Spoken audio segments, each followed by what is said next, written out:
ایک مسلمان کے دوسرے مسلمان پر حق۔ حدیث میں آتا ہے، آپ صلی اللہ علیہ وسلم فرماتے ہیں کہ ایک مسلمان کے دوسرے مسلمان پر 6 حقوق ہیں۔ نمبر 1 ہے اذا لقیتہ فسلم علیہ، جب تم اس سے ملو تو اس سے سلام کرو۔ اور نمبر 2 ہے وَإِذَا دَعَاكَ فَأَجِبْهُ، اور جب وہ تمہیں دعوت دے تو اس کی دعوت قبول کرو۔ نمبر 3 وَإِذَا اسْتَنصَحَكَ فَأَنصِحْ لَهُ، اور جب وہ تم سے نصیحت مانگے تو اس سے نصیحت کرو۔ نمبر 4 وَإِذَا عَطَسَ فَحَمِدَ اللَّهَ فَشَمَّتْهُ، اور جب وہ چینکے اور الحمدللہ کہے تو تم اس کے لیے دعا کرو، یعنی یرحمک اللہ کہو۔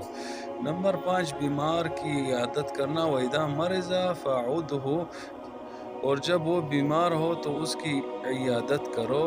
نمبر 6 وَإِذَا مَاتَ فَأَتْبِعْهُ، جب وہ فوت ہو جائے تو اس کے جنازے کے ساتھ جاؤ۔